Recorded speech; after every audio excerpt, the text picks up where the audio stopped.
Morning students, ఈరోజు మనం 7th క్లాస్లోని 13వ పాఠం ఆలోచనం. ఏంటి మన 13వ పాఠం? ఆలోచనం అనే పాఠం ఈరోజు చెప్పుకోబోతున్నాం. ఆలోచనం కవి ఎవరండి అంటే కవి దాశరథి కృష్ణమాచార్యులు. ఎవరు? దాశరథి కృష్ణమాచార్యులు. ఆయన కలం పేరు, ఆయన రాసిన రచనకి కలం పేరు ఉంటుంది కదా, ఆ కలానికి పేరు అన్నమాట. ఆ కలం పేరు ఏంటంటే దాశరథి. ఆయన ఇంటి పేరు వచ్చిందన్నమాట, దాశరథి. దాశరథి అని పేరు పెట్టుకున్నారు ఆయన ఇంటి పేరుతో. సరేనా? సరే, ఆలోచన కవి పేరేంటి? దాశరథి కృష్ణమాచార్యులు. ఆయన కలం పేరేంటి? దాశరథి. అలాగే జన్మస్థలం, ఆయన ఎక్కడ పుట్టారు అని చిన్నగూడూరు, వరంగల్ జిల్లా. ఇక్కడ చిన్నగూడూరు, వరంగల్ జిల్లాలో ఆయన జన్మించారు. ఎప్పుడు అంటే 1925లో జన్మించారు. ఎప్పుడండి? 1925లో జన్మించారు. 1927లో ఆయన మరణించారు. ఎప్పుడు జన్మించారు? 1925. ఎప్పుడు? 1927లో మరణించారు. సరే, ఈయన రచనలు ఎవరి రచనలు? దాశరథి కృష్ణమాచార్యుల యొక్క రచనలు చూద్దాం. చూడండి, అగ్నిధార, పునర్నవం, రుద్రవీణ, అమృతాభిషేకం, అలాగే మహోదయం, ఆలోచనాలోచనలు, గాలి గీతాలు. ఏంటంటే రచనలు? అగ్నిధార, పునర్నవం, రుద్రవీణ, అమృతాభిషేకం, మహోదయం, ఆలోచనాలు, గాలి గీతాలు.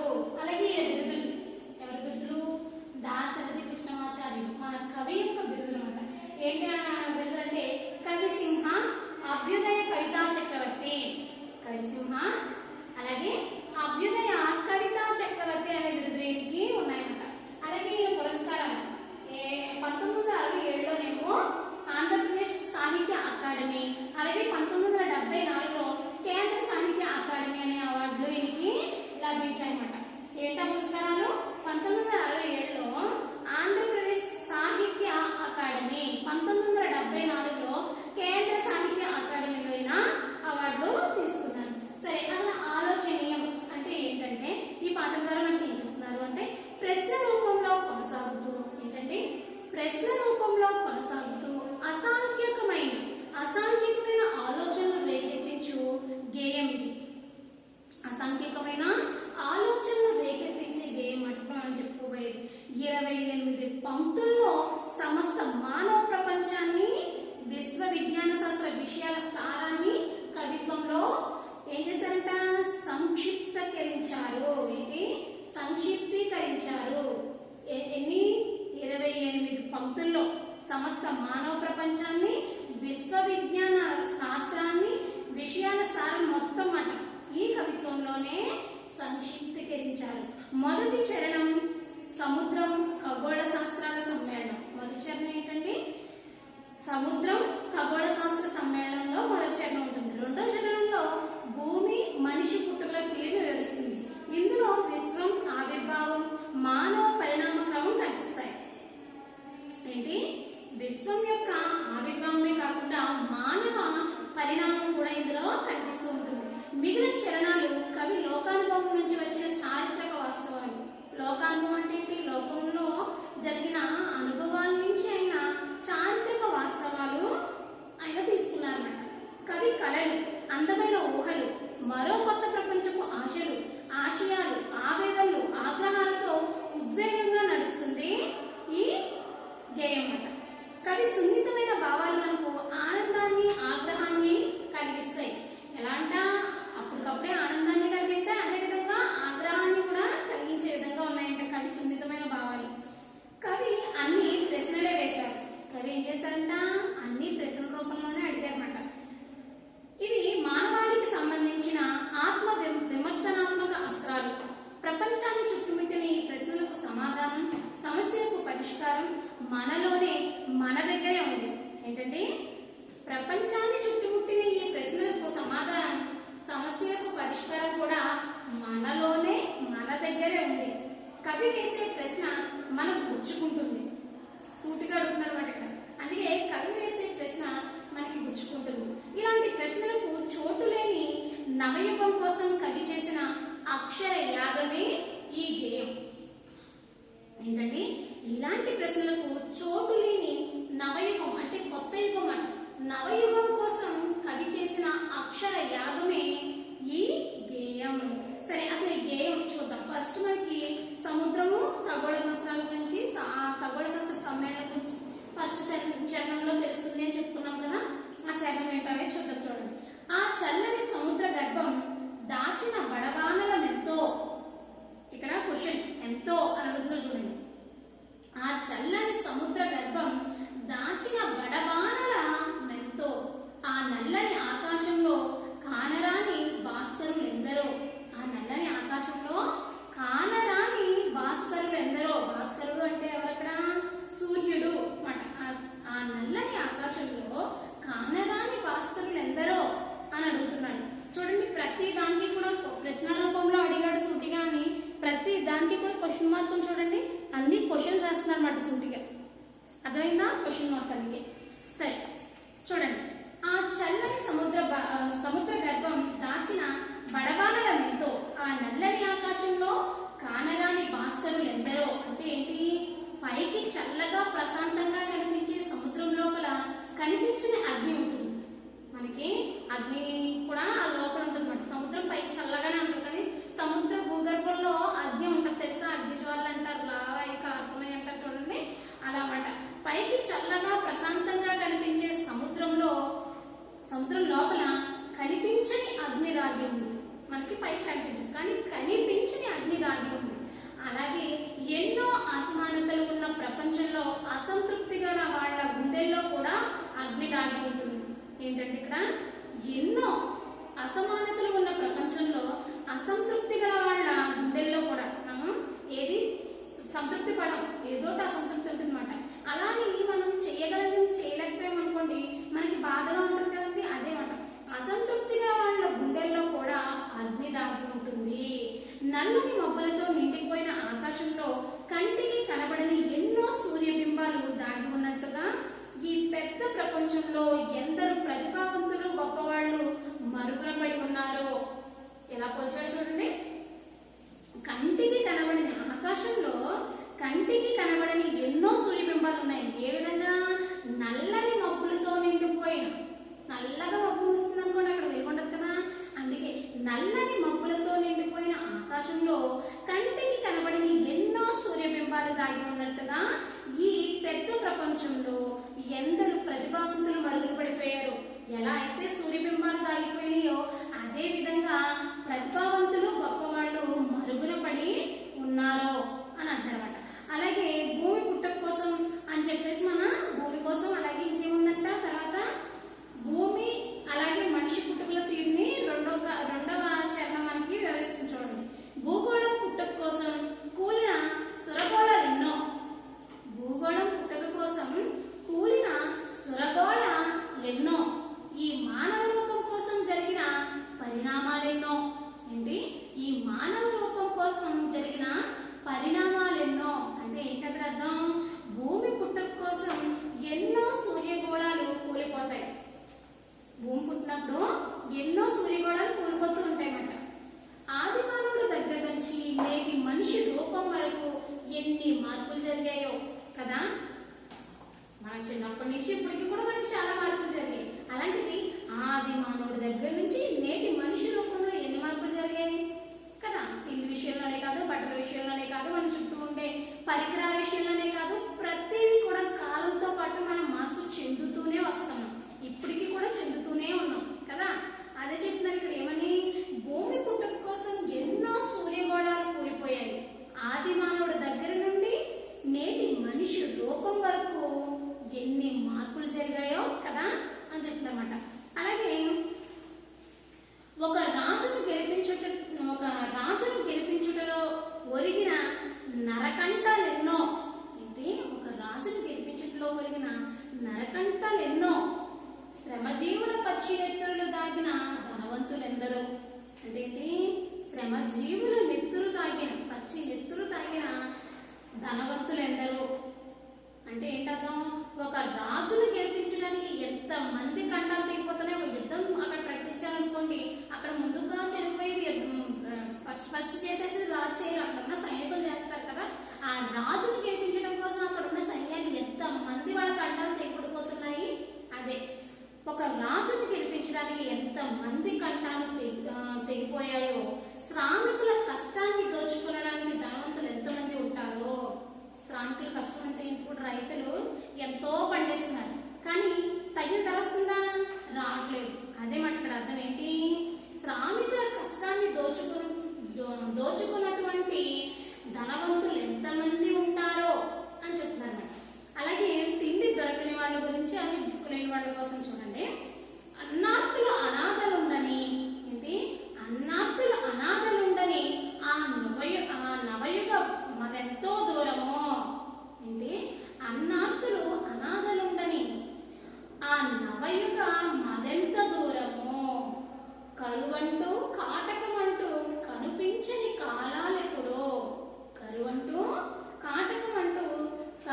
అంటే కొత్త ప్రపంచంలో అన్నమాట.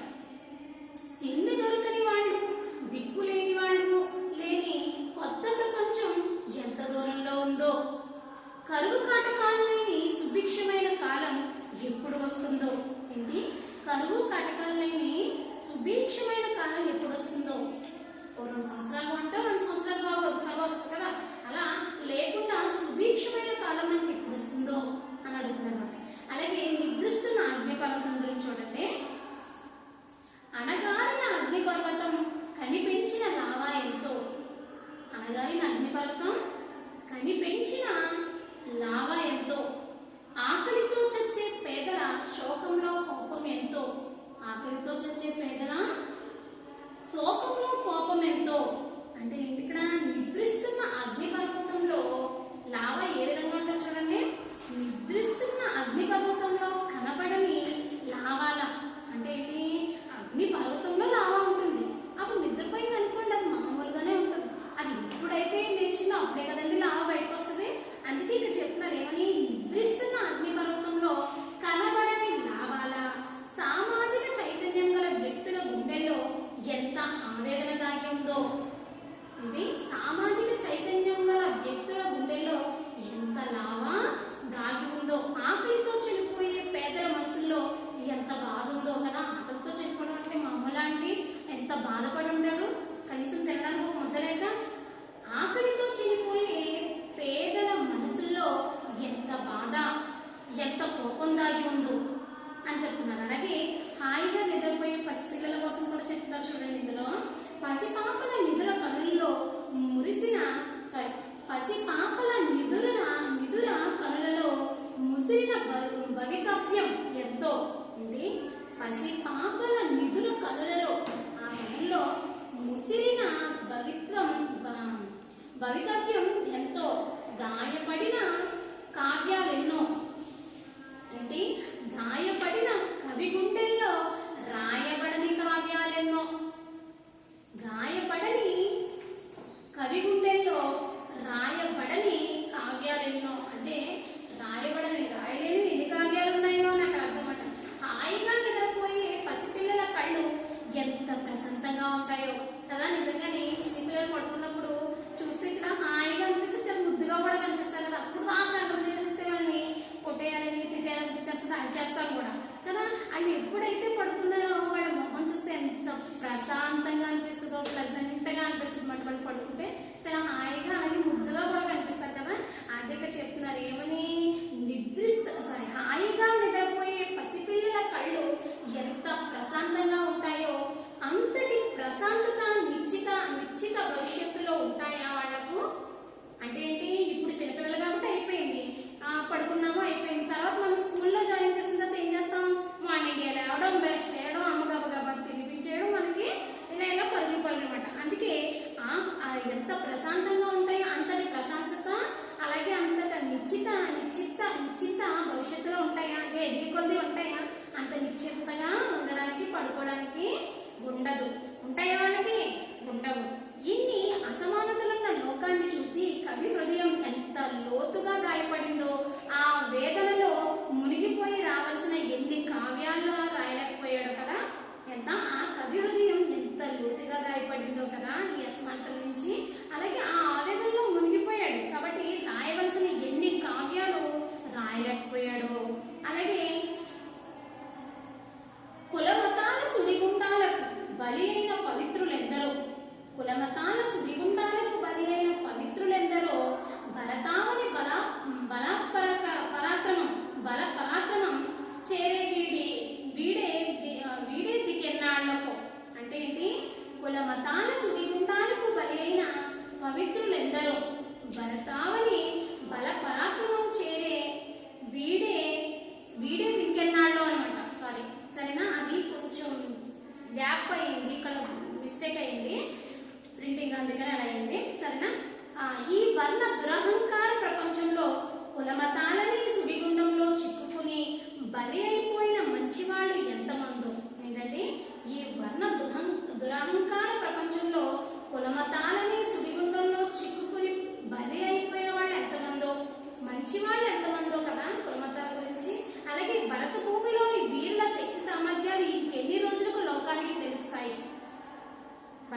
భరతభూమిలో వీరుల శక్తి సామర్థ్యాలు ఇంకెన్ని రోజులకు తెలుస్తాయో లోకానికి, ఎప్పుడు గమనిస్తారో అనేది మాట.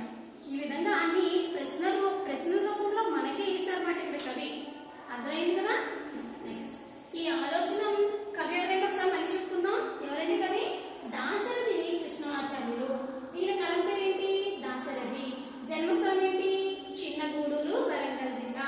ఈయన కాలం ఏంటి? 1925లో జన్మించారు. 1987లో ఈయన మరణించారు.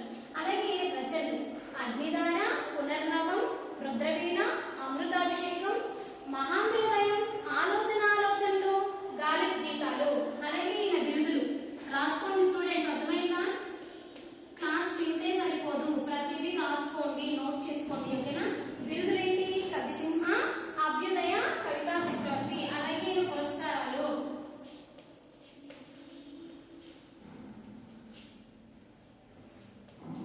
ఏంటి? 1967లో ఆంధ్రప్రదేశ్ సాహిత్య అకాడమీ, అలాగే 1974లో కేంద్ర సాహిత్య అకాడమీ. సరేనా?